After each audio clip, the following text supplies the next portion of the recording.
one and all from Shirley Temple to Amy Semple is equally understood. Go out and try your luck, you may be Ronald Duck.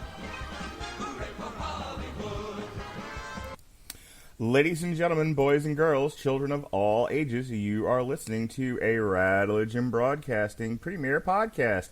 Damn you, Hollywood. And now, since this is St. Patrick's Week here on the Religion Broadcasting Network, kiss him, he's Irish. It's Robert Winfrey. Yay! The Irish in my heritage is, well, not non-existent. It's certainly not the most forward present of my cultural heritages. I'm multiple generation American, and that's kind of the end of it. But everyone's Irish on Thanksgiving week, don't you know? Anyway, that particular loud, wet fart of a argument is a nice segue into talking about the movie we're discussing this particular episode. We are tackling Martin Scorsese's quasi-epic The Irishman, and here to help break this down with me is who was it? Who was it that introduced Ed Sullivan all those years? Or was it Ed Sullivan? You're Ed Sullivan to my Johnny Carson. Mark Radulich. Mark, levity aside, how you doing? Scorsese is a monster! I was really hoping for more of a deadpan delivery, but okay. You want me to do it again? No, we're good. This isn't pre-recorded and edited, Mark, right?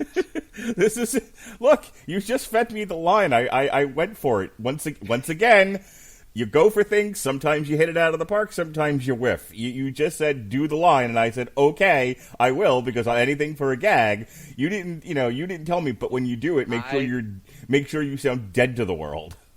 I really should have given you the appropriate stage direction. That is entirely my fault. Yeah, exactly. You are a loose cannon who is unhappy without the appropriate strictures and parameters set on you. I completely understand this. I sympathize with Damon Wayans when he filmed Bamboozle with Spike Lee. God.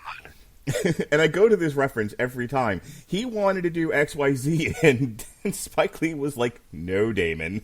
Just, no. I'm Damon Wayans. You have to be Spike Lee. I hate so much about everything that implies. Just everything about me turning into a much shorter, less interesting, angrier man from New York. I'm sure there were other examples I could have gone to of a director controlling an actor, but that's always the one that sticks out in my head. That's fair. All right. Anyway, yeah, we're talking about The Irishman. And Mark, is there any at all reason you chose this? Because you chose this. Yep. Apart from it's The Irishman and it's St. Patrick's Day. Okay, that's 98% of it. The 2% is I had always intended to watch this when it came out in 2019, and along with El Camino, by the way. That's the other one that's been sitting on my Netflix list forever.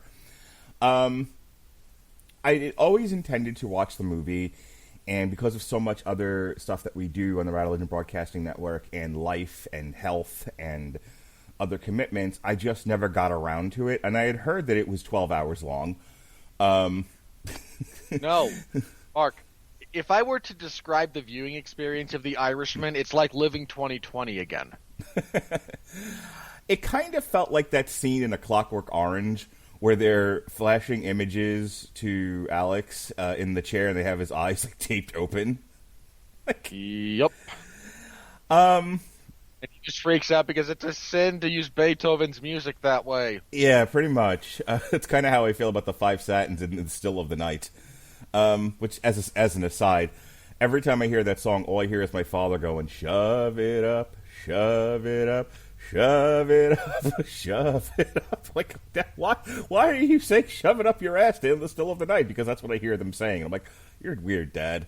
Anywho, the answer to your question in less than 50 words is I'd always intended to watch it, and with nothing else to talk about this week and it being St. Patrick's Week, I thought now's the time. Kind of like with Extraction from last week and, the occasional, Too Old to Die Young. On the weeks that we don't have something current that we could be talking about, and everyone's like, fucking just WandaVision. Just make terrible choices. Well, unfortunately, that's the way this is going, but that's not the intention. Like, hey, I have a week free where I don't have to do any podcasts. Let me see if I can find the worst thing to talk about. No. Well, look, I completely accept that you choose these things in good faith. Yeah. I'm purely talking about the outcome. I don't have a good track record, but, You know, really don't. I mean, even Extraction, for as kind of stupid fun as it is on occasion, is just not the best version of that story. Here's the thing. The thing that this goes into my personal beliefs as a person and a podcaster, but it also, I think, is a reflection of the podcast community. We talk about things people are talking about. Extraction was the most watched movie on Netflix the weekend it got released. The Irishman was nominated for all the awards on Earth. It won like 2 of them, but it was nominated for everything. It was what people were talking about at the time. So I'm fairly certain that at this point Scorsese could release a badly shot homemade porn of him and one of his mistresses, and it would still get nominated for at least 4 Oscars. People are talking about it. People were just we were just talking about Scorsese because he wrote 90 pages on Fellini and 2 pages on, hey, maybe we should tell people when movies are good. So the point being, why are we talking about The Irishman? It's a conversation piece. I think it's an interesting movie to talk about. There's good, there's bad, and there's ugly here. Boy, is there ugly. And it being, like I said, it being St. Patrick's Week, I thought, what better time to talk about The Irishman other than when it came out in 2019? What better time to talk about a bunch of Italians and a name The Irishman? And one character. One. Than St. Patrick's Week. Who is played by the extraordinarily Italian-American De Niro. I was hoping for leprechauns. No, you weren't. No. Look, you can't. Even you cannot be that silly about this. I honestly didn't know what this movie was going to be. I had no idea it was about Jimmy Hoffa. I did no research going into this. I knew The Irishman. I knew Scorsese. I knew De Niro. I didn't even realize Pacino and Pesci were in this until I saw the poster. That's how much thought went into this. I was like, I need something for St. Patrick's Week. The Irishman. I hadn't watched it yet. Great. Maybe it's a gangster movie. There's Irish in the title. It's close enough to something dealing with. Maybe it'll be about the potato famine or something, or you know how the Irish had a hard time in New York and there were signs that said Irish need not apply and they all became cops. Maybe it was about Tammany Hall. Who the fuck knew? So. Well, considering it's Scorsese and De Niro, I could have given you a pretty good guess. This might be a gangster picture. We don't know. It's Scorsese. Who can tell? He has such a wide palette of tastes.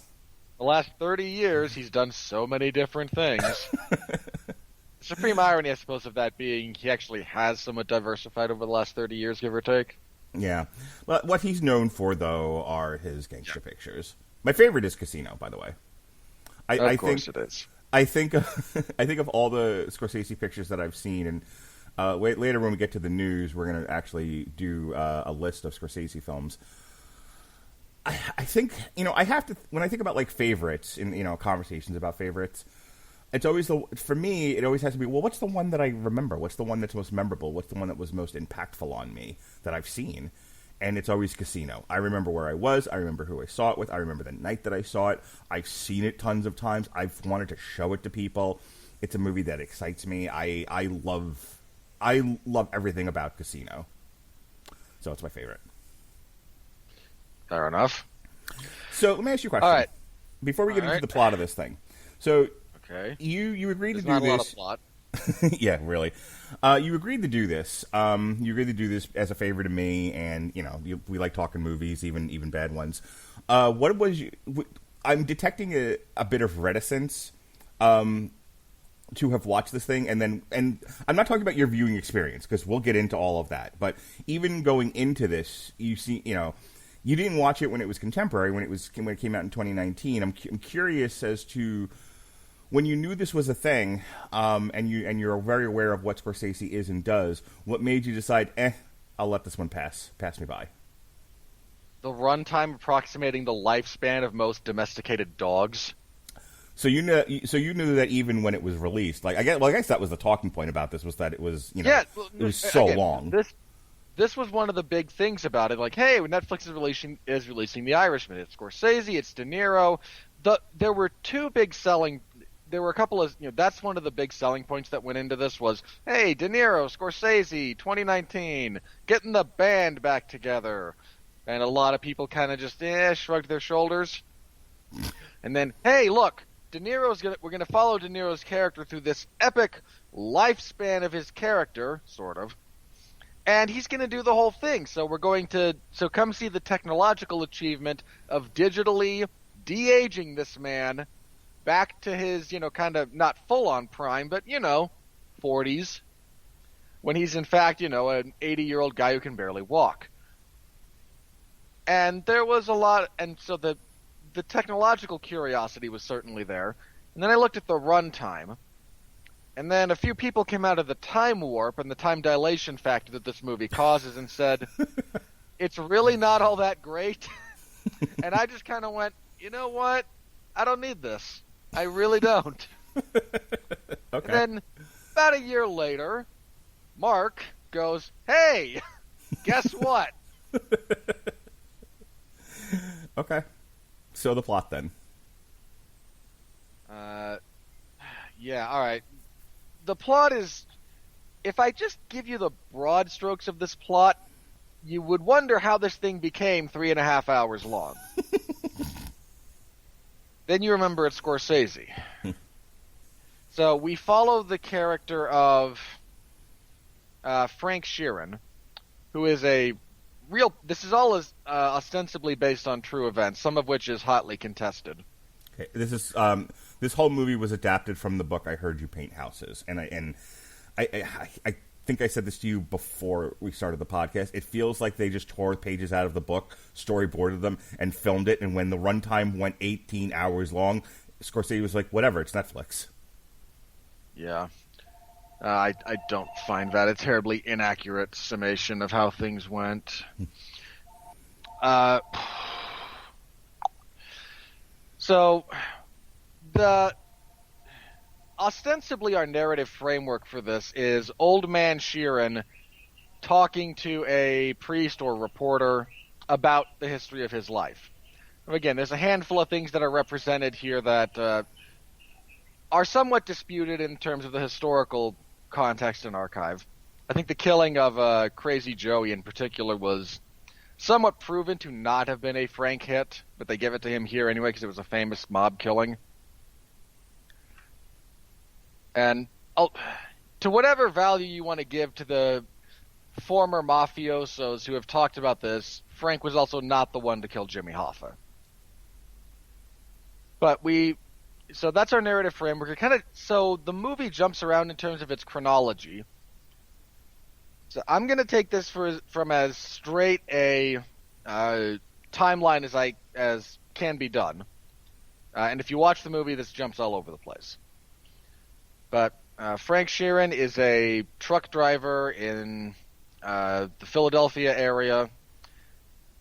Back in, ye old 40s and 50s. His truck kind of breaks down. He runs into Joe Pesci, who helps him out. Joe Pesci is a fairly high up mafia type dude in the area.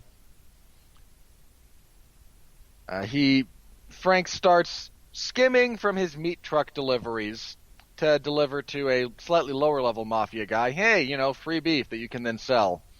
Aren't I a great guy?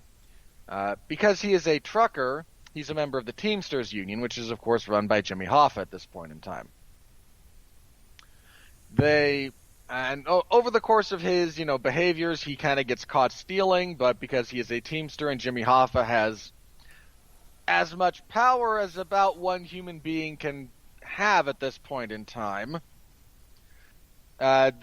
most Teamsters have it pretty cushy in terms of their labor relations. He doesn't get fired for essentially being caught stealing.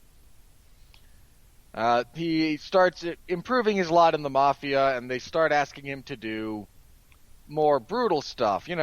Shake someone down, arson, bombings, murder, like you do. He also becomes acquainted with Jimmy Hoffa in part because he is a truck driver. He also goes up into some body work for Hoffa. They become fairly close as the series progresses. And what follows is a little bit of a look through this guy's criminal history, as well as, ostensibly, a man with, a foot in each country. He is somewhat loyal to Hoffa, he is loyal to the mob, and how these two things interact. Eventually, of course, this comes to a head when Hoffa becomes more and more uncontrollable. He's eventually ordered to kill Jimmy Hoffa. He does so. More or less gets away with it, but a bunch of people related to that incident wind up in jail, including him, for about 18 years. This whole thing alienates his family. He winds up lonely, broken down in a nursing home, alone, with all of his friends having died around him, and isn't life just sad? Now, there's a lot of specific sequences in here. There's a lot of specific character relations that we can kind of dig into more when we talk about the craft. But as far as the plot goes, that's kind of it. This is about ostensibly the man who killed Jimmy Hoffa and his life of crime and the subsequent cost thereof. So, Mark, this 18-and-a-half-hour turkey, where do you want to start? Let's talk with performances. That's always where I like to start with things. It's always the thing that jumps out at me. Sure. There's exactly two good ones. I like Joe Pesci in this. I'm with you on Joe Pesci. The other one, shockingly, is Ray Romano. Yeah. De Niro, let me talk about De Niro for a second, because he's the lead in this thing, and I was frustrated with his performance in this. I don't want to get into an argument with you over the nature of whatever our criticism is going to be, because I'm not roundly criticizing it. But it was frustrating to listen to, because it's a lot of mumbly.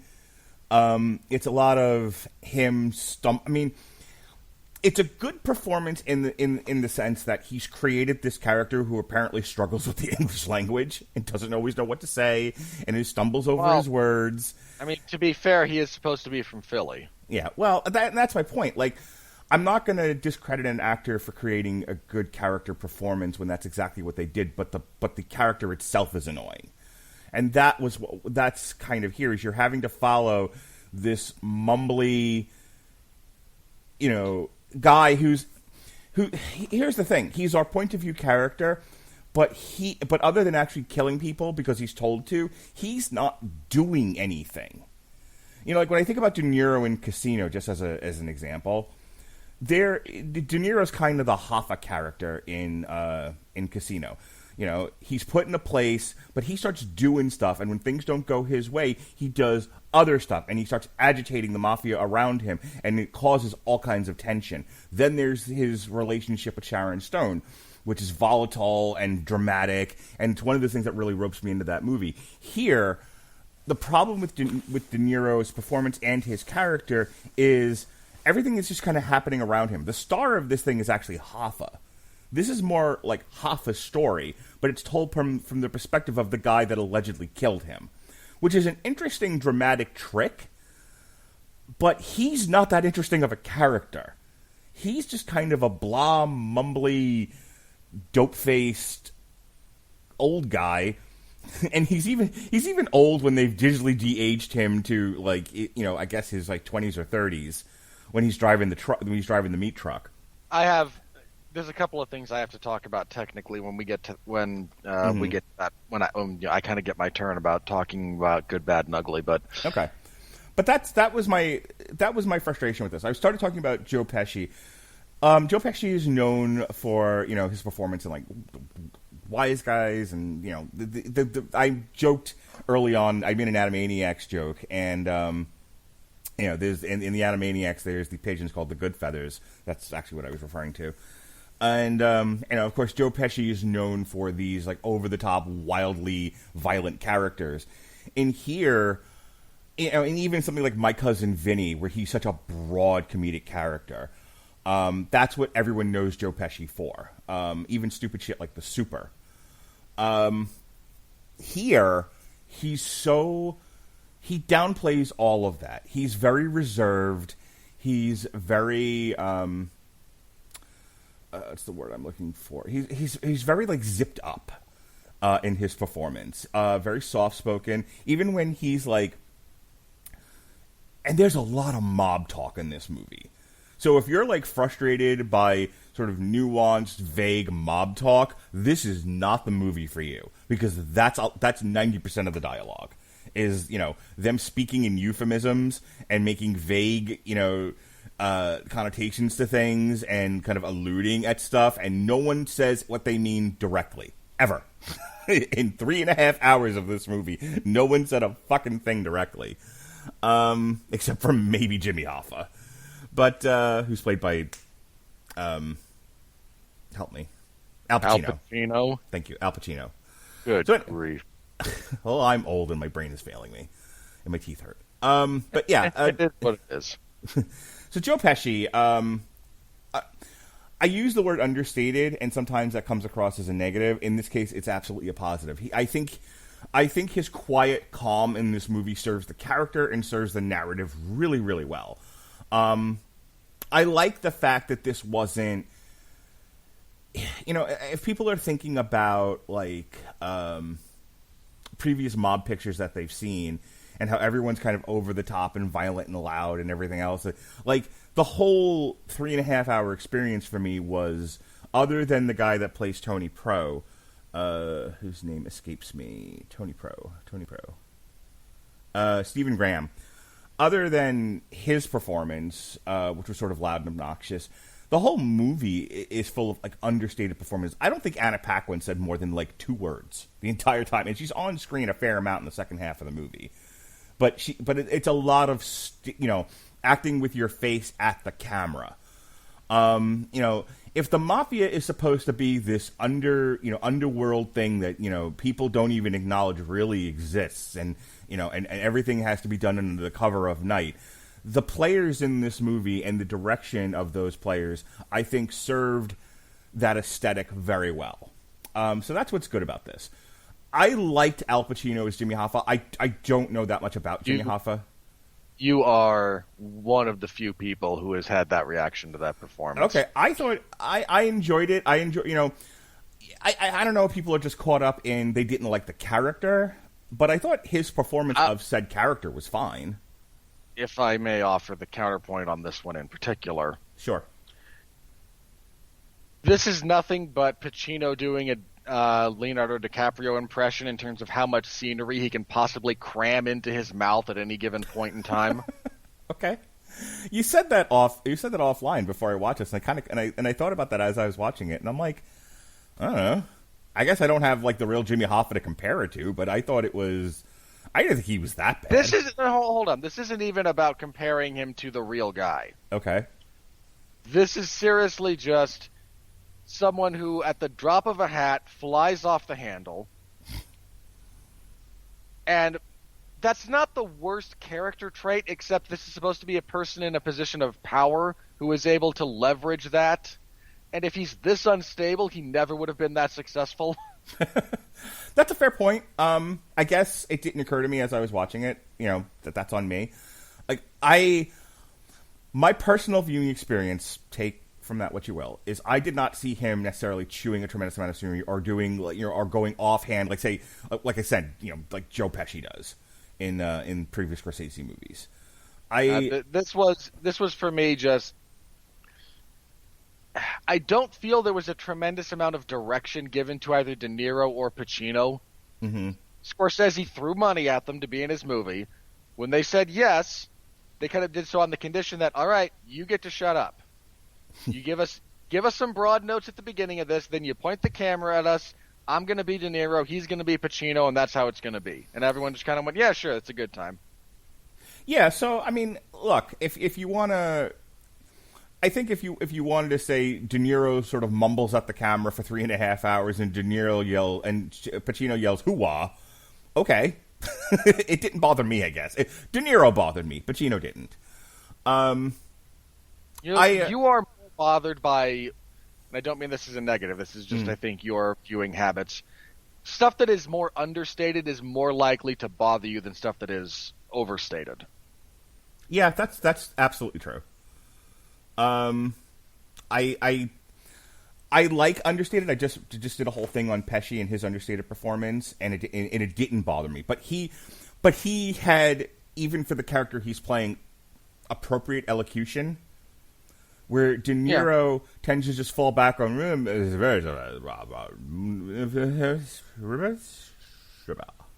like, what the fuck did you just say? You know, De Niro, we're gonna need you to kill this guy. All right, man. Well, you know, I shoes. Okay, De Niro. That was great. Got it in one. I'm just saying it gets annoying after 3.5 hours. It's annoying after much less time than that, but yes. There was a lot of there is a lot of like I said, performance with face in this movie. There are a lot of very quiet scenes, and that's all stuff I think, you know, we talked about this with Refn. That's all stuff that I enjoy as a film experience. Here's my criticisms of this movie, so that I can let you in and we can just kind of bat it back and forth. One, and this may be a gross understatement, it is way too long. This movie needed to be a tight 2.5 hours. Even 3 hours, I think, you have run out of story to tell. It's not a novel. I understand it was adapted from a book, but Jesus Christ, it's a movie. This felt utterly unrestrained, which apparently it was. And it's a great case study in why producers, directors, screenwriters, and actors are best left to act collaboratively with not one entity entirely in charge of the project. Because this thing, you referred to it as like a bloated mess. I don't think that's accurate enough. This felt like a competent George Lucas film where nobody is telling George, and I'm talking about like prequel George Lucas, where nobody is telling George no about anything, and he's just able to do whatever the hell he wants, and so he creates what he created. Same thing here with Scorsese, where he's like, I want to tell this interesting man's story. Okay, one, not that interesting. He's not. Really not. Well, this is a flat character who, if the idea was that he has some emotional struggles with some of the things that he's asked to do, none of that was present. De Niro makes good face, but you never get a sense that he's emotionally struggling. The thing that his emotional struggle hinges on the loss of his daughter when Anna Paquin, after he kills Hoffa and Anna Paquin writes him out of his life, that's when he starts to have emotional struggles. After we've already been 3 hours into the picture. Yeah, we're 3 hours in at that point. And so, like, the idea that everyone grows old, everyone who's powerful crumbles into dust. No shit, Sherlock. We needed another hour of this movie to establish that? Are you crazy? Like, this movie really should have been over shortly after he killed Hoffa. That really needed to be just the point at which we were done. Yeah. It still would have been a movie fraught with, I think, very nearly pacing issues, a little bit bloated, and certainly extraordinarily self-indulgent for Scorsese's style. Why did we need the entire preamble of him getting into the mob? That had nothing to fucking do with him being attached to Hoffa. Like, you come in, he's already hitting for the mob, and then they're like, let me introduce you to Hoffa. And the movie is him and Hoffa. And then he kills Hoffa at the end. And then there's a short, sequence of him having lost, and as part of his relationship with Hoffa, Hoffa's relationship with Peggy. And and once he's killed Hoffa, your third act is he's lost his daughter, everyone dies. Wrap it up in 30 minutes. Everyone dies, he's lost his daughter, he's alone in a nursing home, we're done here. That's 2.5 to 3 hours at best. Not 3.5 hours, and the last hour is everything I just said. Because literally, he kills him he kills Hoffa, and there's still an hour left of the movie to go. I almost threw something at my television. Like, that's when I texted you, and I'm like, Scorsese is a monster. Yeah, I mean, you started to get. I think your patience really ran out during one of the scenes where they're going to kill Hoffa, and there's a conversation about which fish was in the back seat of this car. Okay. It's very... Okay, let me explain that for a second, because there's a lot of that in this movie, and I think the fish one was the last straw. I don't mind, like, the kind of Quentin Tarantino zippy dialogue talking about nothing if it leads to somewhere. And even if it doesn't, but you're just getting, like let's say, like Reservoir Dogs. There's a couple of... Reservoir Dogs opens, famously, with a diner scene where half of it's talking about Madonna and her songs and what, like, Virgin's about versus True Blue. Half of it is then split into Give Me Back the Book, Joe, Why I Don't Tip, and I think that's it. And it's to establish characters. It's to sort of to set a tone. It's been roundly criticized by a lot because it actually just tells you nothing about what this movie is or who these people are or anything else, except that these are professional bank robbers and they're just having a casual discussion because this is another day at the office. That is the point of that scene, which is lost on a lot of people. It was lost on critics, and I think people only get it after they've watched the movie and go back to it and go, oh, that's what that was. And even then, a lot of people don't like it. In any case, my tolerance level for that sort of thing is high. I am a fan of Kevin Smith's early work here. However, there's a scene in this movie that is emblematic of a lot of my problems I have with scene structure and dialogue throughout this picture. And that is Jesse Plemons got a pre-ordered fish for someone, and he put it in the backseat of his car, and the backseat got wet. And so he has to explain to, was it Buzzy? What's his name? Sally. Sorry. Sally and De Niro, why the back seat is wet. And there had been a scene early, and I thought that's where this was going. There had been a scene earlier in the movie where someone's sitting in the front seat and he gets strangled by the guy in the back seat, and he didn't see it coming because he thought he was in a friendly car. So when De Niro's like, they do about 5 minutes on, I'm not getting in the back seat. And I'm like, okay. It's not 5 minutes. It's shorter than that, but... It felt longer. The thing is, I actually like that sequence. Yeah, that's fine. Yeah, like, that's fine. Like, what's the water in the back seat? I had a fish in the car. They should have absolutely just left it at Pacino De Niro very clearly does not trust this guy, and you are not sitting behind me. Right. And that's it. That's all you needed for that. But then they want to show you the car ride because Scorsese can't fucking help himself. And there is an exchange of dialogue that goes something like, what kind of fish was it? I don't know. A fish. Okay, you just went into his... well, where'd you get it? What kind of fish? The fish store. What kind of fish was it? I don't know. The kind of fish you eat. What do you mean? Like a salmon, like a cod, like a haddock? You just pick up a fish, you don't even know what it is? I don't know. It's for a friend. Oh, your friend ordered the fish. Yeah, I picked it up and I dropped it off to him. Then I came to get you guys. All right. What's the matter what kind of fish it was? Look, if I got to explain this, I just got to make sure I know the story, all right? So here's the thing. That only works on any level if, one, the two guys having the conversation are hilarious. Okay? Neither one of them is. Jesse Plemons is fine. He was great as an FBI agent in Judas and the Black Messiah. He was great in Breaking Bad. Jesse Plemons gives good white guy face. The guy playing Sal, he's doing it like a Goomba, but he's, it's fine. It matched the tenor of that particular scene, but there's nothing special about it, and he's not particularly hilarious. So you have a guy doing stereotypical Italian with a guy doing Johnny Caucasian who's getting mildly frustrated at this line of questioning, and that's it. That is the length and breadth of that scene. And so here's the thing. I said it works if it's hilarious. It's not. Or it leads to something. It doesn't.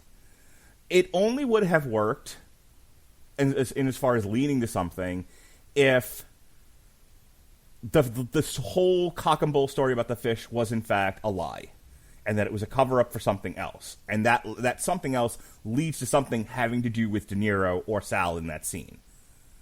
None of that, like, it just takes you in this direction, and then there's like, okay, there's, we're going on this really windy path filled with, interesting things to see, and it's and a shaggy dog scene. And it's getting progressively more and more dangerous, and then you land in a dead end alley, and then the guy goes, "Okay, trip's over. We're done now." Why are we in this alley? I don't know. Because It's a shaggy dog story. It exists only to be disappointing. Yeah, and the problem is it comes late in the movie. It's right before he shoots Hoffa, so we're getting into like Act 3 here of this epic tale. The problem is there's so much of that in this movie. There's so many exchanges of dialogues that's not superbly acted. It's fine. It's level best. It matches. Nobody smokes in my car. Can we stop now? I gotta smoke. No, you just did. No, nobody smokes in my car. I made a vow. You understand this? Yeah, you made a vow. Now I can't smoke. I honestly thought they were going to shoot the wife in that scene. Like, how did it just ends? And you're like, wait, what was the point of that? Yes, we get it. Marriage is rough, even in the 50s. Got it. Like, what's wrong with you? Thanks, Scorsese. Women are terrible. we get it. I'll take a breath here so that you can kind of jump in, but that is the only point that I wanted to make. There's so much fluff and masturbation, cinematic masturbation in this movie that it's kind of like what I said about Refn. I think as a student of film, it's an experience. As a bit of entertainment, I found it lacking. I'll let you say your piece. There's a couple of good things there. I agree with you about Joe Pesci. I really enjoyed his performance. I didn't hate Ray Romano, which is, Scorsese deserves a metric ton of credit for getting me not to want to drive that man over with a steamroller. What have you seen Ray Romano in that you hate him so much besides whatever it was you saw that turned you off on Everybody Loves Raymond? That's it. Okay, because he's been in tons of other stuff. Sure, don't care. Just that one sitcom, and you wrote him off forever, huh? Oh, hey, look, I'm Manny the Mammoth. Nah, screw you. Go on. I don't like Ice Age too much either. Okay, look, give me something else that you enjoyed him in, and I'll see if I can remember having seen either the project or his performance. You keep going, and when you're done, I will do that. Okay. So I enjoyed Ray Romano as this kind of, slightly shady lawyer. The digital de-aging work they did on De Niro's face, this needs to be commended at an extraordinarily high level because it is, in fact, remarkable. They do a great job. He's still able to convey nuance and acting, even though he now looks, much younger. It is a genuinely incredible piece of technology and its application to the art. Needs to be said, credit to it. And to the extent that it was digital and prosthetic and the marriage of those two, all of the makeup work in this movie is fairly well done because they have to both de-age and then overage, Pesci and Pacino, I think, at different points as well. So, kudos to everyone involved in that. It is the, I think, objectively best thing about this movie. Here's the problem. You still have Robert De Niro doing all the physical parts and you just mess with his face. So, watching supposed to be 30-year-old, late 30s De Niro move around like he's 80 because the rest of him is still 80-year-old De Niro is a little bit jarring when you pay attention to it. No one in the prime of their life walks the way that man walks. No one. No one with fully functional hips, knees, and lower back gets out of a car that way. But De Niro is, in fact, an old man in real life, so he still moves this way, while every other bit of both costuming and his face makes you think he's young and just moving like a very old man. It's very, very jarring. So I don't think the technological achievement of making his face look younger almost flawlessly doesn't quite jive with the fact that it's still the body of someone not at all that age. And that's that's no one's fault. There's not really anything you can do about that, but it still needs to be said. I'm with you about this thing being overly long. Pacino's performance wound up being too grating for me. It's intermittently way too big or way too uninteresting. With nothing in between. It's just Pacino being Pacino on camera. And at this point, I've seen more than enough of that. Like I said, there's elements of the historical context that are, in some cases, disputed by sources both reputable and disreputable. So if you know a little bit about what's going on, the less elements of that kind of work. I mean, at one point, they kind of lean into the old, at this point, essentially disproven theory that the mob had something to do with the assassination of Kennedy, which, again, not the case. Now, it might have just been Joe Pesci spinning because that's what he does, but it's still presented as coming from a place of somewhat authority, so you're supposed to think that he's being serious about it. Hasn't that been proven to have been the Cubans that did that? The Cuba that assassinated Kennedy? No. Who at this point, who is said to have done it? It's just Oswald. Okay. Moving on. I mean, the closest connection you can draw is some of the time that he spent in the Soviet Union. But even that, it's mostly conspiracy theory nonsense. The conspiracies around the Kennedy assassination are largely fueled by a desire for the human mind to find some sense of order and control in one of the most chaotic realities that culturally we've had to endure. Everyone of a certain age remembers where they were when they heard Kennedy was shot. Right. It is something that's, as much as a bunch of other stuff, deeply scarred American culture. Kennedy was not the first president to be shot.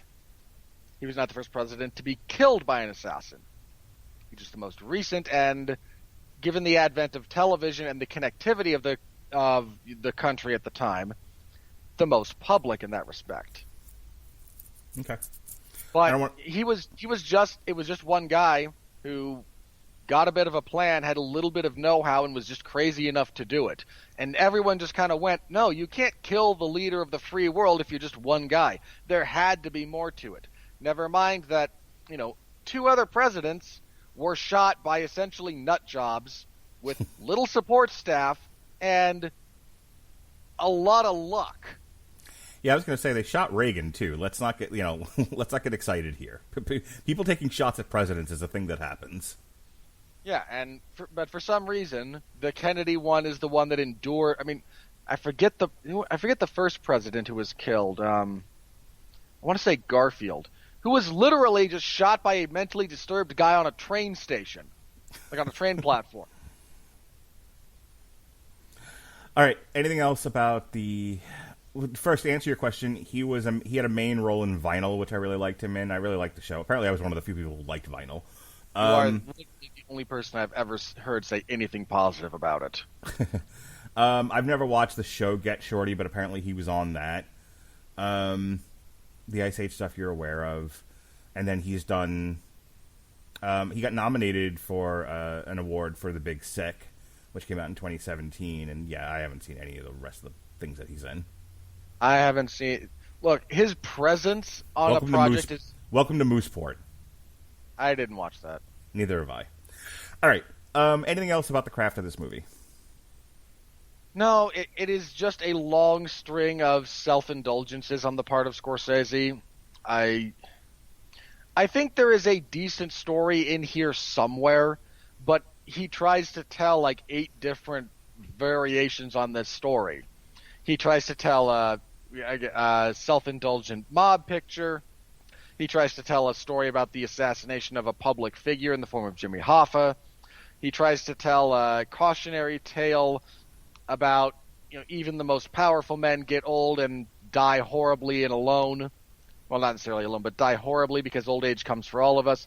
He tries to tell a cautionary tale about the moral hazards involved in glorifying the stuff that he just 20 minutes ago was actively glorifying and not ironically.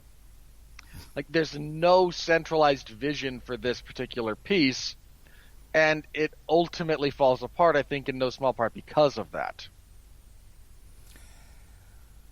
So that's us, right? We're like, if you like Scorsese, you know, if you're a big Scorsese fan, you'll probably find something about this picture to glom onto, and you'll have, you know, and if you've got the patience for 3.5 hours of a mob picture, you'll probably be fine with it.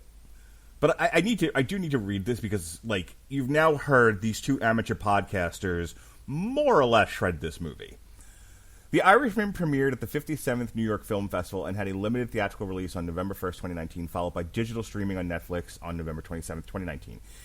It received universal critical acclaim, with praise for Scorsese's direction and the performances of DeNiro, Pacino, and Pesci, because of course. The film received numerous accolades. At the 92nd Academy Awards, it received 10 nominations, including Best Picture, Best Director, Best Supporting Actor for Pacino and Pesci, Best Adapted Screenplay. Additionally, the 77th Golden Globes Awards, it was nominated for 5 awards, including Best Motion Picture in a Drama, while it earned 10 nominations at the 73rd British Academy Film Awards, including Best Film. So. Yeah. The professional critics, Robert Winfrey and silly Mark Radledge. That's all I'm going to say. You decide who nailed this. Before we end the critical review, I do, of course, need to address the music in this. I grew up. I'm born 1976. Allegedly. Shut up. I'm born 1976. I grew up in a house where, you know, my parents were children of the 50s and 60s, and, you know, so I grew up listening to a lot of doo-wop. A lot of music from that era. And so I was joking before about In the Still of the Night by the Five Satins, and like that song is burned into my brain. And so it was kind of fun hearing it in the movie, along with some other good ones here. I Can Hear You Knockin' by Smiley Lewis, The Fat Man by Fats Domino. There's a couple, Honky Tonk Part 1 by Bill Doggett. Cry by Johnny Ray and the Four Lads. So there's a lot of really good music in this movie, and there's also the score, both of which the original soundtrack with all the music that I just mentioned and the motion picture score are both available on AmazonMusic.com for your listening pleasure. As a matter of fact, if you use our link at getamazonmusic.com /W2M network, you can get a free 30 days of Amazon Music, and you can check out both soundtracks from The Irishman, which I would. At the very least, you could stream over and over again In the Still of the Night. For doo-wop, it's probably one of the most memorable songs I can think of that era. Do you have any thoughts about the music itself or the service that is AmazonMusic.com? Amazon Music is a very solid service with a deep catalog. If you wish to immerse yourself in the kind of 50s nostalgia that this movie kind of goes to at different points, you could do a lot worse than, you know, using our link to get a free 30 days of that service, figuring out if you like it. If you do, you can stick around and let them know that we sent you. It helps us out a lot. If you don't, hey, you don't lose anything. And over the course of that 30 days, you can maybe get through half of this movie. All right, let's go to the news. And now, I'm up at News Flash.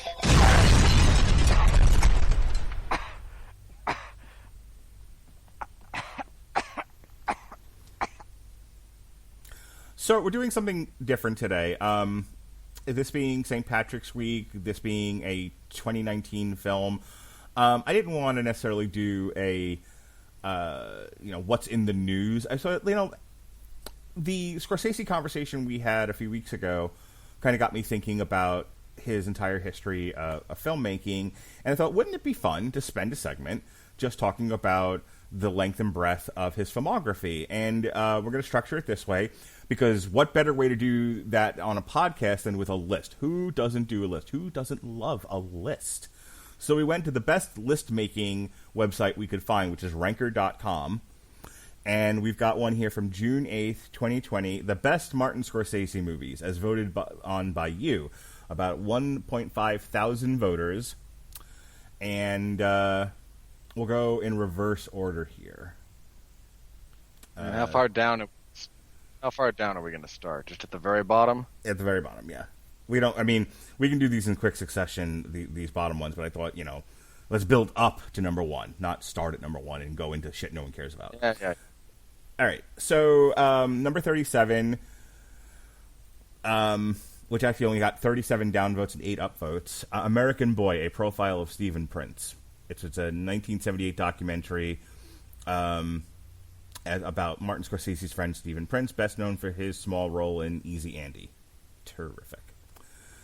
Number 36, with 6 up and 26 down, Public Speaking, which was released in 2010. An HBO documentary about... You and I are looking at very different lists. Okay. Hang on. It's not the link that I sent you earlier. I found a different one. Oh, well, that would explain it. Yep. Give me a second. No, that's good. Let my reactions be a bit more genuine. Sounds great. Okay, so Public Speaking. Public Speaking is a 2010 HBO documentary film directed by Martin Scorsese about American author Fran Lebowitz, containing interviews and clips from speaking engagements. Do you have any idea who Fran Lebowitz was? Nope. Good. Moving on. Here we go.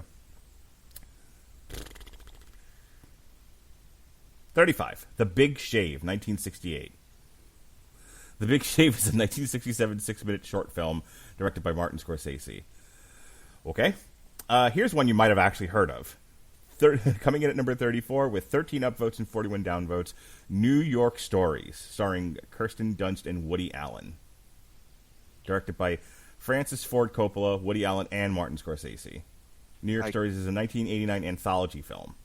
There's no way those three got along long enough to actually direct this thing. Yeah, I'm pretty sure they just directed their segments and then edited it together like a Frankenstein's monster. Those three could not order a cup of coffee together, much less a movie. Coming in at number 33, Boxcar Bertha, 1972. It's a loose adaptation of Sister of the Road, the autobiographical account of Bertha Thompson. Okay. Ready? I got nothing. Moving on. Number 32, My Voyage to Italy. I don't even want to read this. Fuck you, Martin Scorsese. Moving on. No one cares about your fucking home movies, pal. Well, maybe 14 people cared, but that's it. All of whom are directly related to him. Coming in at number 31, Kundun, 1997, is an epic biographical film written by Melissa Matheson and directed by Martin Scorsese, based on the life and writings of 14th Dalai Lama, the exiled political and spiritual such and such. That one's not the worst movie, all things considered. Coming in at number 30 with 20 up and 45 down, Shine a Light from 2008, starring Bruce Willis and Benicio del Toro. Shine a Light. I feel like I've seen that, but I can't remember it. Shine a Light is a 2008 documentary film directed by Martin Scorsese, documenting the Rolling Stones' 2006 Beacon Theater performance on their Bigger Bang tour. Okay. Number 29, 18 up, 40 down, Italian American, one word, oddly enough, 1974. Italian American is a 1974 documentary directed by Martin Scorsese, featuring Scorsese's parents. Moving on. 28, Who's Knocking at My Door from 1967. It's a drama, and it marked Martin Scorsese's debut as a director and Harvey Keitel's debut as an actor. Oh, that's something I should actually watch then. Who's Knocking at My Door? Have you ever seen it? I have not. Or if I have, it's been so long that I remember nothing of the experience. Got it. Number 27 is yet another documentary, Rolling Thunder Review, a Bob Dylan story by Martin Scorsese from 2019. Yep. New York, coming at number 26, New York, New York, from 1977, is a musical American musical drama film directed by Scorsese. It is a musical tribute featuring new songs by John Kander and Fred Ebb, as well as standards. Stars Liza Minnelli. Sure. That sounds like a thing. Yeah. 25, 14 up, 28 down. A Personal Journey with Martin Scorsese Through American Movies. Nope. 24, George Harrison, Living in the Material World. I don't know, maybe my wife might like that. She's into the Beatles. Ugh. Number 23, No Direction Home, which comes in about even with 41 up and 40 down. No Direction Home is a documentary film by Martin Scorsese that traces the life of Bob Dylan and his impact on 20th century American popular music. Stop. This actually is highly regarded here. It's the number 233rd greatest documentary of all time out of 367. It's the 51st out of 127 of the best rock music movies and 80 out of 87 best documentaries about music. All right, I'm going to say something controversial yet brave. Bob Dylan sucks. Speaking of Mumbly Peg. Like, I understand that people like his songs even if they don't necessarily like his singing. I'm not even at that level, man. I don't care for most of his work in any format. Now, I understand that it means something to people, and fine, I can accept that that the man had a significant impact. So did Star Wars, so did Nirvana. Those things suck too. So here's one. Here's a movie that's probably like my top 50. It might even be higher than that, but it's a movie that I saw when I was like digging deep into film back in my college and post-college years. Directed by Martin Scorsese, Bringing Out the Dead, starring Nicolas Cage and Queen Latifah from 1999. This is the one where he's it was based on the novel by Joe Connolly, and this is the one where he's a paramedic. Yeah, this one's. I want to say I've seen it, or I've seen most of it. This is before Nick Cage went completely off the deep end, and was during that very brief period of time when Queen Latifah was trying to be a serious actress. Yeah, I really liked Bringing Out the Dead. I liked. It does. Those things all do kind of come together in a harmonious sense rather than a discordant one. So yeah, I'm kind of with you in that this is the first one of these that I think might actively kind of be worth looking up if you haven't seen it. Again, assuming my recollection is correct, I might be mistaken. This is the one where, because of the trauma of being a paramedic and the amount of death he sees, he basically starts having hallucinations, if I remember correctly. Nicolas Cage, so, it might just be a byproduct of him being Nicolas Cage, too. Yeah, I remember really, really enjoying that one. The next one, coming in at 21 with 66 up and 23 down, is Silence, starring Andrew Garfield and Adam Driver. Historical period drama from 2016, based on the 1966 novel by Shusaku Endo. And then, okay. Ever hear of it? I think I heard about it. I don't think I saw it. It's on a couple of other best lists as well. I'm sure it is. 1978, number 20, 69 up, 62 down, The Last Waltz, which is The Last Waltz was a concert by the Canadian rock group The Band, held on American Thanksgiving Day, November 25th, 1976. Next one, number 19, another one I've actually heard of, The Age of Innocence from 1993, starring Michelle Pfeiffer and Winona Ryder. Based on the adaptation of Edith Wharton's 1920 novel of the same name. Go ahead. Yeah, that's a watch. And I don't mean that in the negative sense. Yeah, Michelle Pfeiffer and Winona Ryder are pretty game. I'm sure this was. I mean, I would imagine it's not higher only because, it's not one of Scorsese's more famous gangster pictures, and so maybe not a lot of people saw it. But this one's also on a bunch of other different lists, including the greatest chick flick ever made, at 410 out of 781. Also, the record in this instance, chick flick only referencing movies starring female leads. Also, best Valentine's Day movie, number 68 of 105. Woo! Look, the best Valentine's Day movie is Silence of the Lambs, and we all know it. Gross. Number 18. Hey, released on Valentine's Day. So was Deadpool. Which is a terrible movie in any and all possible ways. And we reviewed that. I believe it's still up in the archives. Yeah, that one's still up. Alice Doesn't Live Here Anymore. I'm sure you know that one. That is from the golden age of cinema, right smack in the 70s. Yeah, that's a classic. Like that's almost required viewing. Absolutely. Less so, The Last Temptation of Christ, which came out in 1988, and boy, did this piss off people. You know what? I actually... that movie got a horrible rap for some reasons that are occasionally deserved. I actually found it more interesting than most. Which did you like better, The Last Temptation of Christ or that one that Mel Gibson was in that everyone loved for whatever the reasons were? Passion of the Christ. Boy, that's a tough one.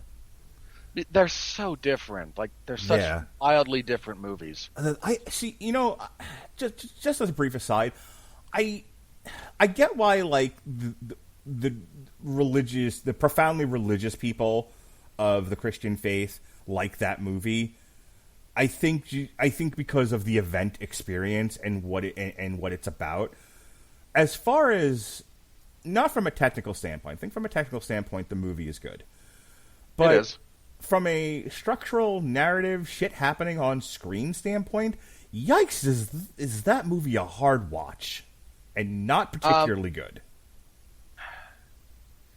The appropriate way to understand why I think a lot of people struggle with Passion of the Christ on the levels you mentioned, it's a combination. If you strip away the religious part of that movie, right? Mm-hmm. Which I'm very well aware alters everything significantly, but since all we're talking about is structure, if you take away the religious context, it turns into Saw. But go ahead.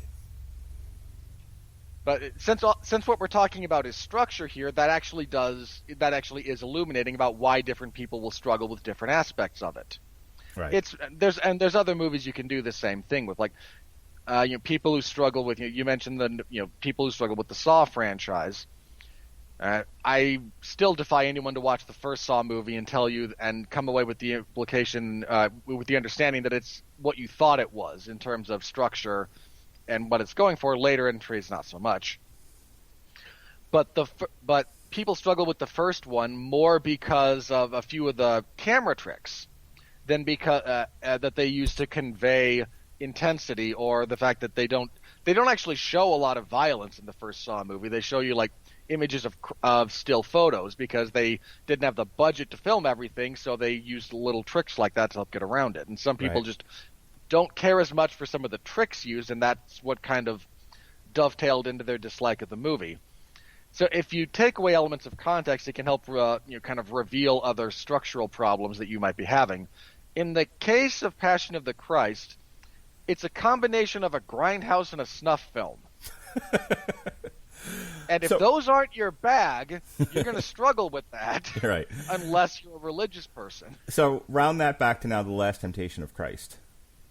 People didn't like The Last Temptation of... For those of you who haven't seen this, who've only heard of it, a lot of religious people don't like, especially very religious people, and especially if we're talking about very religious subject matter, they're not the biggest fans of slightly different interpretations or critical looks at very important parts of their religious belief system or their religious culture, et cetera, et cetera.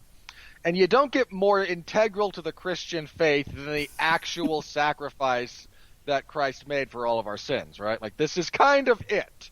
You want to screw around with some of the different apostles, even the original 12 and whatnot, people will kind of go along with that. Right. If you're talking about a specific subset of Christianity and you want to, shine a little bit of a light on some of its stuff, and maybe this period of history of the Catholic Church's history is a little bit ugly, most people will kind of go along with it. There's certain stuff that when you start poking at, you're going to get a very, very strong response. So the fact that the crux of The Last Temptation of Christ, the movie, is that while hanging on the cross, Christ decides, you know what? Nah, not worth it. All right, we got to move on. And for the record, that movie circles back around to that simply being something that Christ was thinking about, like, I could do this. And the possibility of engaging in that is, in fact, the final temptation before he gives up the ghost. Right. Coming in at number 16, 143 up, 89 down. Hugo, starring Jude Law and the rising star, the phenomenal, the absolutely amazing star of most recent motion picture Tom and Jerry that everyone loved and did bank at the box office, Chloe Grace Moretz. Hugo is a precursor to The Irishman in that it is a lot of self-indulgent Scorsese crap. Number 3 out of 95 of the best film adaptations of young adult novels, by the way. Sure. That's because you just have to move the goalposts that close. After... I'm waiting for you to just write down on your list of things you have to punch Mark for that last bit on Chloe Grace Moretz that I just did. No. Look, that I feel like that was more for our listeners than for me. I don't...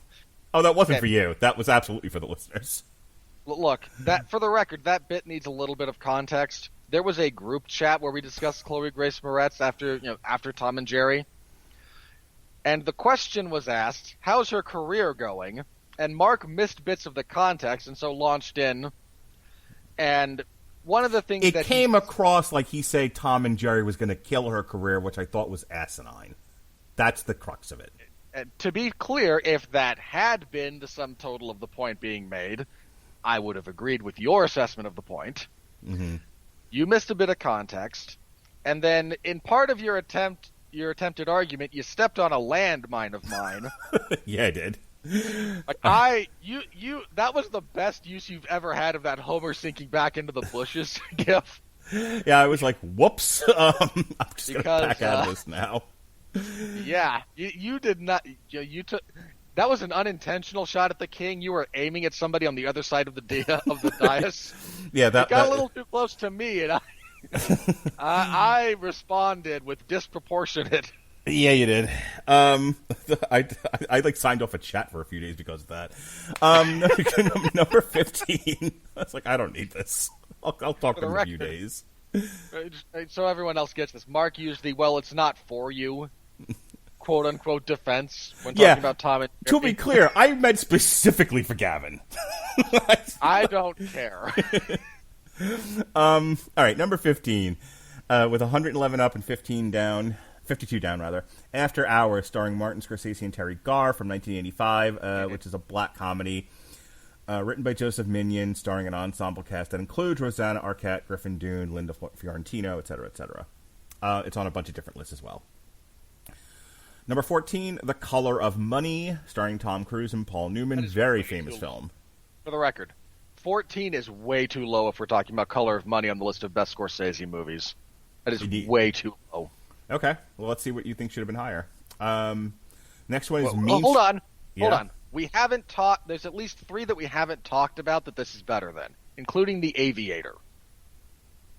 There's a list on here that says Martin Scorsese crime films that are filled with blatant homoeroticism. I'm not going to read it, but just know that that's out there. I'm sure there's some very, very bored people on the internet. Number 13, Mean Streets from 1973. I don't know much about this one. I tend to think Color of Money's better than that. Okay. Surely you know of this one. I think this one won a bunch of awards, as a matter of fact. Coming in at number 12, The Aviator, starring Kate Beckinsale and Leonardo DiCaprio. Again, The Color of Money is much better than The Aviator. The Aviator has a really good performance from DiCaprio, but it's not as strong a film. Coming in at number 11, Cape Fear. This is way too low for Cape Fear. For the record, this is my favorite Scorsese movie. Is it really? Why? Because it's a horror movie. Okay. Because the man takes his cinematic sensibilities and is able to craft a genuinely terrifying character piece around De Niro's psychotic character and his stalking of this family. And it turned into... It's also the name of, maybe the best Simpsons episode ever. Okay. Coming in at number 10, we just talked about it, The Irishman. Woo! Again, Color of Money is better than this in every way. This is way too high for The Irishman. All right, another one from my early period of film obsession, one that I saw, I think, in the theaters, as a matter of fact. I don't know how I feel about it these days. I'd have to rewatch it again. I think at the time it was like, this was one that I just adored. And like I said, now upon reflection, I'm not entirely sure I should have been so adoring of this one, but we'll see. Coming in at number 9, upvotes 299 to down 152, Gangs of New York, starring Cameron Diaz and Leonardo DiCaprio. Okay, here's the thing about Gangs of New York. It is almost required watching just for Daniel Day-Lewis. Yeah, Daniel Day-Lewis pretty much holds that entire film up. You must see Daniel Day-Lewis's acting job as Bill the Butcher. You genuinely have to. If you needed to, if you feel like I can't do 3 hours of Martin Scorsese, just tell me what scene to watch. The first scene where you meet him and he's chopping meat. Good enough. Yeah, so there's that. The costuming for this is really good. I actually don't hate the story about that the movie's trying to tell. It's just a little bit all over the place, and unfortunately, well, this was DiCaprio's rehab movie, and you have to understand, if you weren't alive in the 90s, and I don't know how our audience skews in terms of ages, but if you were not alive when DiCaprio was, his career had a very weird trajectory. One of his first couple of movies were all very serious acting gigs. If you haven't seen The Basketball Diaries, it's required viewing, in my opinion. Yeah. It's one of the best. The Basketball Diaries, What's Eating Gilbert Grape, where he's doing these very serious acting bits. Mm-hmm. And then because he looks pretty, he got cast in Titanic. Right. And this was a giant shadow over his career for the next decade, give or take. Until in the same calendar year, this is how badly his career was damaged by Titanic and the subsequent fallout. And that you might look at this and go, what do you mean? Titanic was, one of the most successful movies of all time. It won all kind of awards, sure.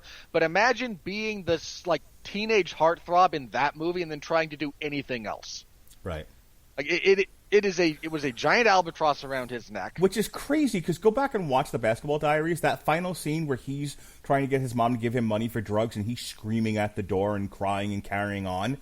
It is a haunting, should have been award-winning performance. It is incredible. He goes from that to Titanic. And then everyone forgets that and only focuses on Titanic. And it's like, no. Go back and watch that again. Yeah, but again, this is what he's cast as for the next umpteen movies he's in. It takes him in the same calendar year having Catch Me If You Can, which was done by Steven Spielberg, and he acts opposite Tom Hanks, and then Gangs of New York, done by Scorsese, where he's opposite Daniel Day-Lewis for most of it. That's what it took. That is a catastrophic, Herculean effort to overcome the stigma that was attached to him. And God bless him for doing it. Yep. I think that experience also largely informed his decision to do The Revenant, where he's like, the things I'm going to have to do in order to get an Oscar. By the way, I loved him in Django Unchained. He's fantastic. He should have, if it wasn't for Christoph Waltz in that same movie, he should have won Best Supporting Actor, but Christoph Waltz was in that same movie. Right. And I thought deserved that Oscar just as much. Number 8, Shutter Island, starring Leonardo DiCaprio and Michelle Williams from 2010.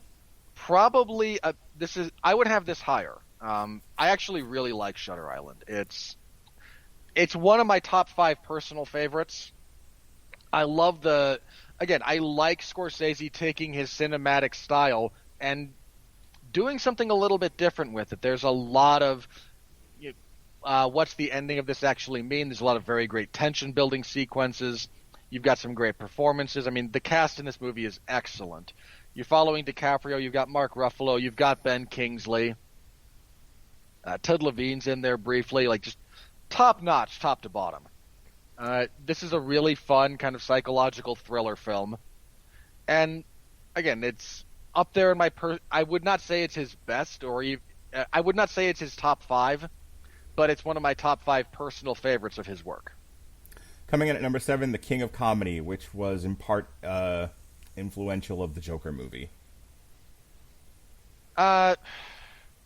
You have to really...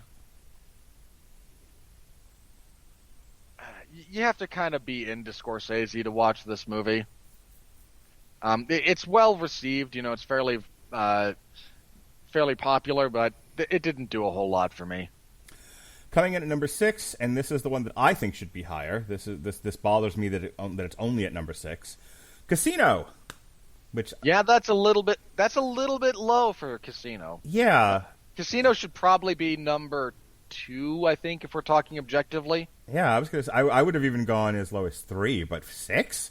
So let's see what's in the top 5 here. That's really odd. Coming in at number 5, Raging Bull. I would at a bare minimum swap Casino and Raging Bull. Raging Bull is a great performance by De Niro, all things considered. I really struggle to get through the entire movie. I don't think it's the most well-made thing he ever did. Okay, this one does not belong in the top 5. Top 10, sure, but not the top 5. The Wolf of Wall Street. Yeah, this is another one that I think is wildly overrated. I think because it came out in 2013. The last 20 years have been fraught with financial instability at the minimum in the United States, but definitely in other parts of the world. I mean, Greece financially fell apart. There have been economic collapses. I think technically Germany owns Greece at this point. There have been economic collapses and economic instability hither and thither in the United States and all over the world for at least 2 decades now. And I feel like just as the resounding paranoia of mutually assured destruction permeates the eras of the Cold War, so too now does the possibility of abject poverty. To have your entire middle-class livelihood and just completely ripped out from under you. And I think with that, and especially in light of the pandemic this past year, people who were doing okay, but living check to check, and suddenly the economy just stopped. We couldn't do anything. And people losing houses, and despite the fact that the government threw money out there and did XYZ and loans, student loans you could stop paying, and for a while there was a moratorium on collecting rent and mortgages and whatnot. Despite all of those things, people still lost homes, people lost jobs, people ended up in the street, people's entire lives were turned upside down. I want to say that even in 2013, right in the midst of, before all of that, but in the midst of, again, 20 years of financial instability throughout the world, The Wolf of Wall Street speaks to that paranoia. It speaks to people's fears. It speaks to people's anxieties. Paranoia might even be too strong a word. And I think that it gets rated higher because it's the most identifiable of his pictures for the average person. Does that make sense to you? It does, and the other thing that I think people significantly overrate is DiCaprio's performance. It's certainly a good performance, but a lot of people spend a lot of time going, he should have won the Oscar for this one instead of Revenant. And I kind of look at that year and who he lost to, and I go, no, I think, got it right. I think people, and we talk about this all the time, and it just bears repeating, I think people often conflate being entertained with good. They do. People really do, and it's a hard thing to kind of separate, and I understand. Lord knows I had my cognitive dissonance over it for a while, but you really kind of have to at some point. And most people aren't going to, because again, most people are going to think this critically about film. They're in it for the 2 hours of entertainment. Speaking of 2 hours of entertainment, The Departed from 2006. So this would be number 4? 3. Little bit high for this, but again, this is I would have had this this is 3 on my personal favorite list. I really enjoy this movie. It's the best of Scorsese's cinematic style. It's long, but it's long for the sake of it's not long for the sake of being long. It's long because the story takes time to breathe. It's long. You have great performances from everyone involved. This is the only thing Mark Wahlberg has ever acted in where he brought something of value to the table. I'm sure you can guess what number 2 and number 1 are, but just for the sake of time, I will tell you that number 2 is Taxi Driver. Again, largely influenced the movie Joker, among other things. I can see why. The problem is, I would have gone. What's number 1, number 2, and then number 3 is Casino and not The Departed. Because at this point, number 1 is Goodfellas. Yeah, sure.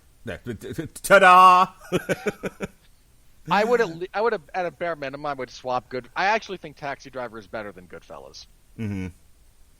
So I would swap those. Again, Color of Money should be much higher than it is. That is a horribly underappreciated movie. Taxi Driver, I think, is an interesting cinematic experience. Again, comes from the golden age of cinema, stars Jodie Foster. You know, there is an argument to be had over what had more cultural influence over the way people speak to each other, and and how they view movies, and what kind of movies get viewed, what kind of movies get made, how they get made, between Taxi Driver and Goodfellas. I mean, you cannot underestimate the amount of influence both movies have had on decades of movies and movie watching. But I would struggle with which one had more of an influence, and maybe that would be the decision between 1 and 2 for Goodfellas and Taxi Driver. I think if you're talking about influence, I think it would actually skew in favor of Goodfellas. Mm-hmm. Goodfellas, a lot of people saw Taxi Driver, but a lot of people struggled with Taxi Driver because it's, and I say that as a compliment, it's a deliberately upsetting movie. Right. It is definitely a product of its time. Yeah. Goodfellas, by contrast, is, much easier viewing. It's still meant to be it's still not meant to be an easy view, and you're watching mobsters, you're watching some of them do terrible things, etc., etc. But it is certainly not the potentially, like, Taxi Driver is a harrowing experience to view. Mm-hmm. This one, not so much. So I think in that respect, Goodfellas probably would get a nod in that if that's your primary consideration.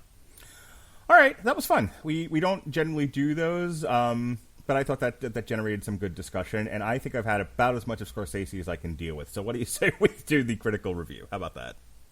For the record, if you enjoyed this segment, leave us a note. You can get at Mark on Twitter. You can leave something in the comments section, etc., etc. If you like us doing lists, let us know. We might do more in the future. Sure. We are very open. Yeah, it's not every day that a conservative actress gets fired from a Disney product or a cartoon gets canceled. I mean, it's happening every day now, but it won't happen every day in the future, one would assume. So we don't always have something in the news to talk about. Well... All right, here we go. Our dumb culture, ladies and gentlemen. Yeah, our dumb culture. Speaking of our dumb culture, here's the critical review.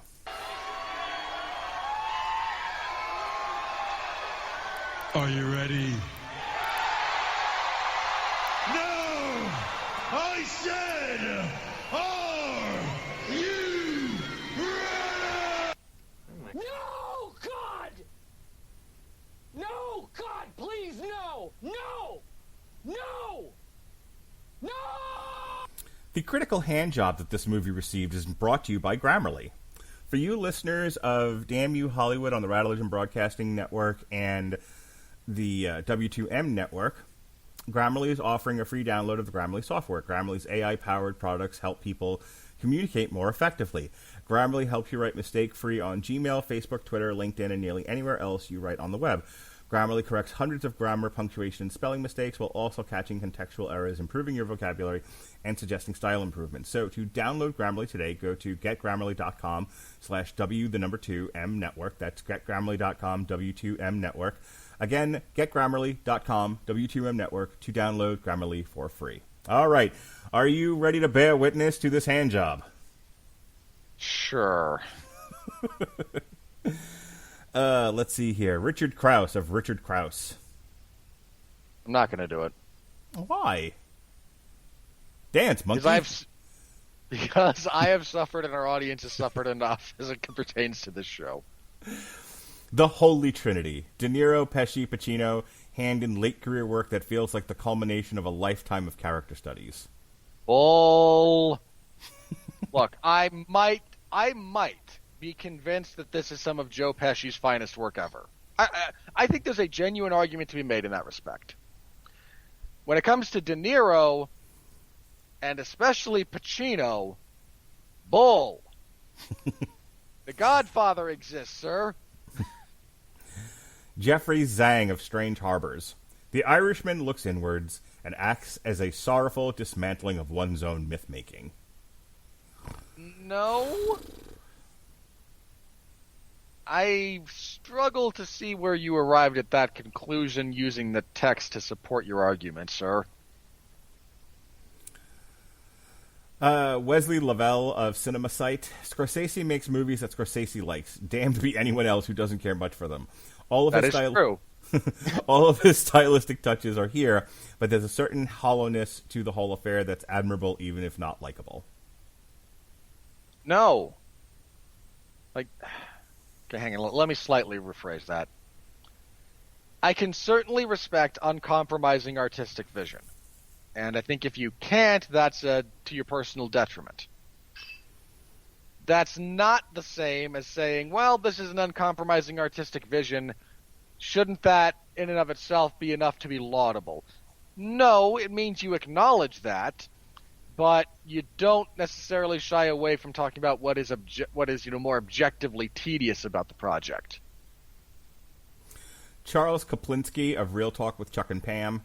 Perhaps Martin Scorsese's most ambitious work, this biopic of reputed union leader and mob hitman Frank Sheeran, has a narrative sweep that immediately grabs the viewer and refuses to let them go. Because a long, slow, 3.5-minute POV shot walking down the halls of a retirement home is really just the most exciting way to grab your audience. Michael Bay eats your heart out.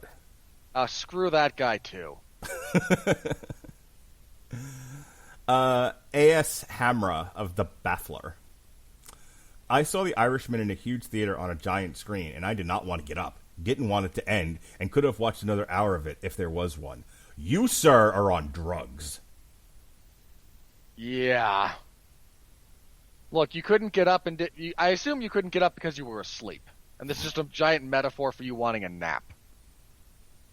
Like, that's the only way that sentence makes sense. Kalechi Confessions from a Geek Mind.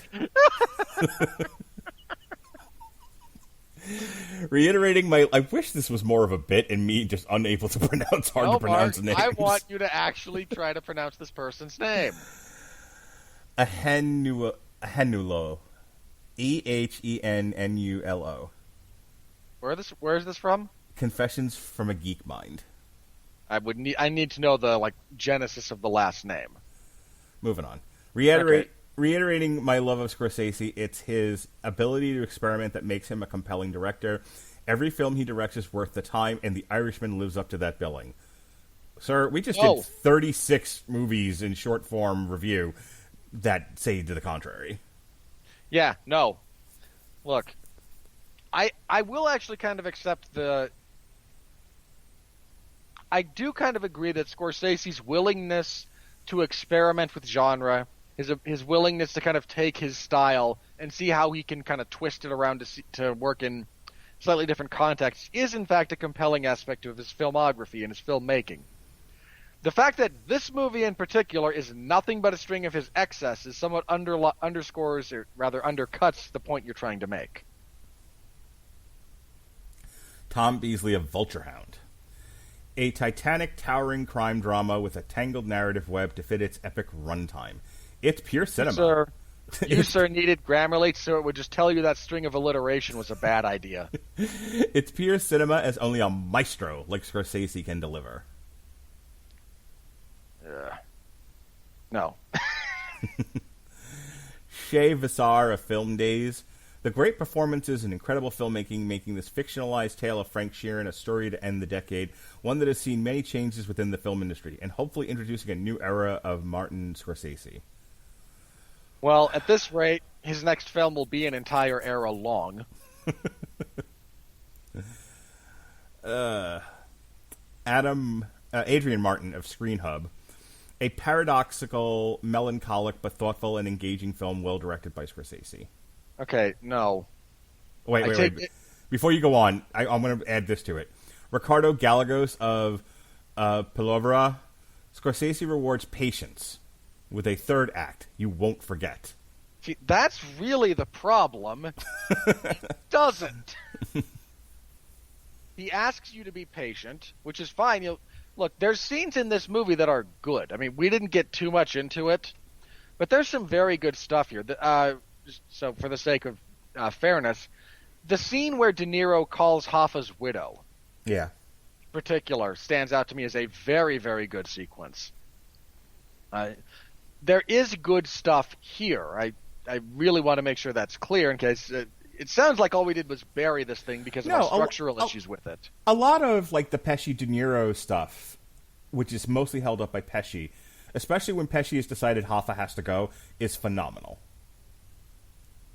Yeah, to be abundantly clear, there's a lot of good stuff here taken in isolation, but nothing exists in isolation. It exists within the context of a bloated 3.5-hour, overly sanguine film project. Yeah. That you can't just divorce yourself from that reality. I said it before. It's like it almost feels like if Scorsese experimenting with the idea of no limitations, and that's really it. It's like, Netflix handed him this budget and was like, go be you, and he's like, no one's gonna say no to me, huh? Right. No one's gonna stop me. I can just do whatever I want. Right. We trust you. You're Martin Scorsese, and it's Netflix. You're going to be on here with anime and and Melissa McCarthy movies. Okay. And he and like him just kind of doing stuff, clearly pushing the envelope, clearly not making the best artistic ideas, but wanting to see if he could get away with it. And everyone just kind of like, no, yes, you're naked, but your outfit looks fantastic, Emperor. And him going, I'm just going to keep doing it. Like, if no one stops me, I'm going to... The difference in this case being the Emperor knows he's naked and is just kind of waiting for someone to call him on it. Won't someone say I'm nude? No, sir. Your penis is wonderful. I'm 100. 100-year-old penis is the best penis. All right. I'm done with this. I'm gonna write an entire scene asking about what kind of fish it was. And the editor is not going to object to this at all. Brilliant, sir. Do you have anything more you'd like to add to this film? That scene in particular genuinely makes no sense to me, because if it's them just kind of...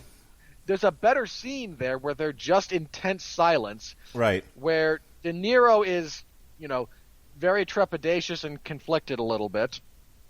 Sal is bored out of his mind, but trying to pay attention, and the kid is disinterested. Right.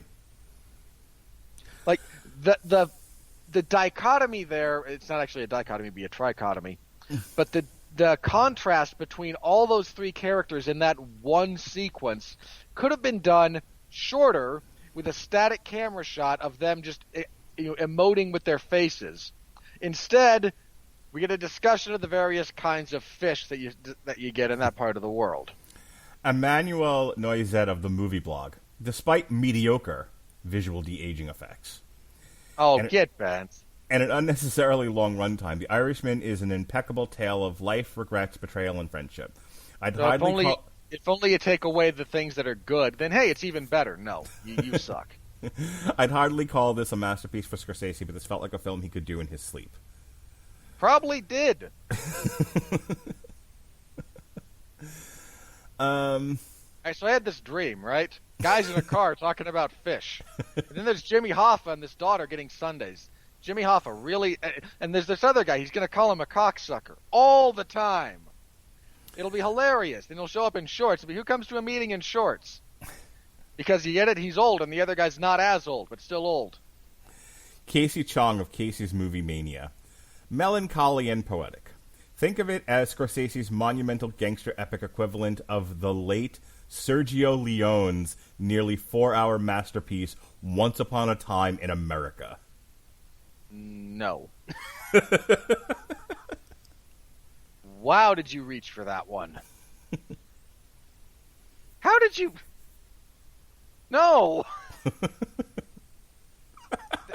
Look, Once Upon a Time in America at least keeps your interest through its admittedly bloated runtime. But it tries to do stuff on screen to keep you engaged, not stuff on screen that makes you go, please wrap this up. I'm going to read this just because I don't quite understand why whoever edits these decided this was the line they were going to pull from the review. Scott Marks of the San Diego Reader, top critic. It didn't take a genius to see that television was finally poised to win the war against movies. I just didn't expect my teacher to be leading the charge against theatrical exhibition. Okay. What? Are you mad? Are you mad that he got this on Netflix? Because there's no way a theater was going to show a 4-hour movie. Yeah, no. That's a confusing sentiment. Moreover, unless you're just kind of taking in the Spielberg line that movies that aren't released into theaters aren't movies, and I think that particular line of logic has been fairly soundly put down at this point. Yeah. Michael Ward, should I see it? Everyone involved is working at the top of their craft. No. Again, Pacino is sleepwalking through that. Of all the people that just kind of phone stuff in related to this project, Pacino, I think, strikes me as this is the most just, hey, I'm going to be Al Pacino. And, yeah, that's it. I'm just going to be Pacino, and it's going to be great. And everyone's going, yes, Mr. Pacino. Under the heading of How Did You Get on Rotten Tomatoes, Dennis Schwartz of Dennis Schwartz's Movie Reviews. You self-employed loser. Thank you. All's well in the Irishman. No! It's not a review! What? How? When? Just to get all of them out. Goodness gracious. We gotta. Speaking of going way too long, we gotta wrap this up here. So, let me read this one here from Steve Murray of Arts ATLA. Nothing Scorsese's done in a long time has been as good as The Irishman. No. Wait. Hang on. Define a long time for this gentleman in particular. Moreover, no, I would genuinely argue Wolf of Wall Street's a better movie than this, and I went through my issues with that movie already a little bit, but I don't think that's an accurate sentiment. This one's actually a bad review. This is a splat, but it made me laugh. Jackie K. Cooper of JackieCooper.com. All these self-employed losers. 3 hours of Godfather wannabe. Acting good is as scenery, but the story is DOA. That's a very poorly constructed sentence, and that's why you're a self-employed loser. That said, the kind of basics of, it wants to be the Godfather is not... You know what? No, actually, it's not accurate. Not all crime movies or gangster movies are about the Godfather. You just culturally ignorant jackasses. The gangster film has a tradition going back a little bit further than The Godfather that has outlived The Godfather, and they're not all trying to be The Godfather. This is not the story of a man's ascent to power and then ultimate fall from same due to his own hubris and eccentricities, unless you're taking it as a meta-narrative about Scorsese having at this point turned into...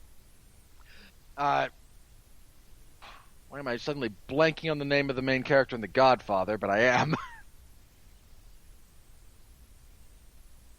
Mark, help me. Who does Pacino play in The Godfather? Oh, God. I have to look. I can remember Sonny. I can remember Fredo. I can't remember. All right, The Godfather, because we're done with this, but I can get off this page. Yes, please. The Godfather. Who does Pacino play? Yeah, the main character. Michael. God, I don't know why I blanked on that. Unless your point is that we have now reached a point in Martin Scorsese's career where he has become Michael Corleone and is drowning under the weight of his own excesses. No. All right, so that wraps it up for The Irishman. Look, like I said, in a week where there wasn't a tremendous amount of other things to talk about, new movies or anything else like that, I thought it was fine that we did this. I don't mind, I don't mind going back and kind of plucking from the recent past some stuff that we probably should have talked about when it was timely, but we weren't doing that back then. So that's cool. We did it. It's done. I've watched it. I can move on with my life. Tomorrow is St. Patrick's Day, and we've got a St. Patrick's Day spectacular for you. We've got the Metal Hammer of Doom reviewing Fiddler's Green. 3 cheers for 30 years. They did an entire covers album of traditional Irish pub songs. And if you don't know who Fiddler's Green are, they're fantastic. They're an Irish speed folk band, and they're every bit of Irish speed folk as you would imagine. This past Monday, myself and we kicked off St. Patrick's Week with myself and Chris Sheehan talking Grimm's Fairy Tale St. Patrick's Day special one-shot from 2013 on source material. Tomorrow, we break from all this St. Patty goodness for Unspoken Issues Transformers number 80. Last week, we did the aforementioned comic strip for Extraction and the graphic novel it was based on, Ciudad. We did a review of Raya and the Last Dragon. Myself and Chris Bailey reviewed AEW Revolution. Happy New Year! And myself and Jesse Starcher reviewed A Day to Remember, You're Welcome. Myself and Alexis Haina reviewed SpongeBob Sponge on the Run. So that's all in the archives. Next week, we got a loaded week for you in store. We've got... we're finally getting to WandaVision. So to kick off that, we're going to do... Since Jesse already did House of M... which is in the archives. We're going to do Avengers, Vision and the Scarlet Witch, A Year in the Life, which is the 12-issue limited series that came out back in the day. Speaking of 4-hour movies, we'll be reviewing Zack Snyder's Justice League on Damn You Hollywood. That's definitely a thing. We have upcoming reviews for both WandaVision and the Netflix anime series Pacific Rim: The Black. Yep. Hang on. Here's a quick little preview of our WandaVision. It's a fun, lighthearted show about a dangerous lunatic who genuinely belongs in the Supermax prison where she can't hurt innocent people ever again. But she's the good guy. Get it? I am going to rant so hard about that. Yeah, it's not a very well-structured show. We got a review of the new Rob Zombie album. We'll have a review of Fastlane, which is debuting on The Cock. Yes, for those of you... in America, you have to give up. Just throwing it out there, huh? The WWE Network has gone away and has been replaced with a giant cock for you to embrace. Get on the cock, everybody, and watch all the WWE you want. And not only is the WWE on the cock, but also Punky Brewster and Saved by the Bell and The Office. It's all there. It's all on the cock for you to enjoy. I feel like there's at least 3 sentences I could say in response to that would get both of us in serious trouble. And speaking of serious trouble, we will be ending the week with our last official chapter of our history of heavyweight boxing. We're finally at the end before the epilogue, the modern times. We will be talking about the Klitschko Brothers.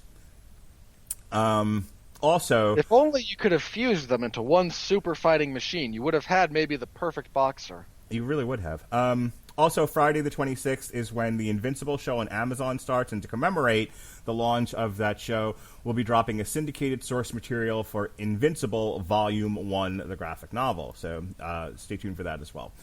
That's what I got. So today's the 17th of March, St. Patrick's Day, as I've said before, Robert. So when you do your plugs, make sure you remember it's the 17th of St. Patrick's Day of March, okay? If you haven't cued into the gag yet, Mark's on vacation, and we recorded this earlier. Shut up! Why are you always pulling back the curtain and showing people how the magic is done and the sausage is made? Because I can, and it amuses me to distress you more than anything. Your plug, sir. Yeah, I am the host of the 411 Ground and Pound MMA podcast most Sundays. So, reviews of previous events, previews of upcoming events. Let me think. This will be a week from today.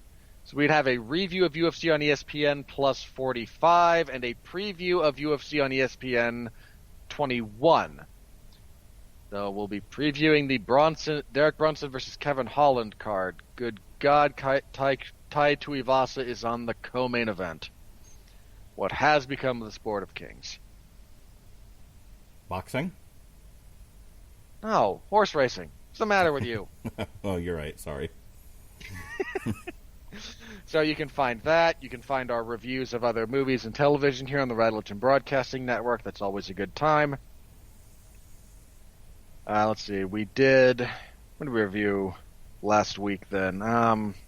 Well, last week we reviewed SpongeBob. Ryan the Last Dragon, as well as you and Alexis talking about. You had a shared lament for your lost brain cells discussing SpongeBob Sponge on the Run. Yes, sir. Even your children said that was stupid. Yep, my son quit. He's like, I don't want to do this anymore. When you've lost the young males... In your SpongeBob movie. You've kind of just lost everything. Yeah. So you can find those back in the back in the archives if you're interested in going back and listening to those. We thank you very much for your continued support and patronage. Please do like, comment, subscribe, tell a friend, share us around. Tell a friend, tell a stranger, tell an enemy. I don't care. Tell somebody. Grab a small child on the street and scream at them. Have you heard of the Rattleton Broadcasting Network? Just grab a child and yell, "Damn you, Hollywood," in their face. It'll be fine. I'm sure that won't go badly for you. Please use the links provided in the descriptions below, especially if you're going to try Amazon Music. Just let us know, let them know that you came there because of us, that we sent you there. It helps us out tremendously. And it doesn't affect your your listening experience at all when it comes to Amazon Music. So please do so. Again, Grammarly, if you happen to be in a field where that particular software is helpful to you, use it. It is very helpful. And yeah, Mark went over a bunch of the other plugs. So, Mark, how's vacation going? Thank you for joining us here on St. Patrick's Day. We hope you've enjoyed our review of The Irishman on St. Patrick's Day. I'm Mark Radulich. He's a pain in my ass. Be well. Hang on. Our review of The Irishman, where a bunch of Italians speak Italian. And one of them pretends to be Irish. And one Irish American is played by an Italian. Good night, everybody. Be well, be safe, and behave.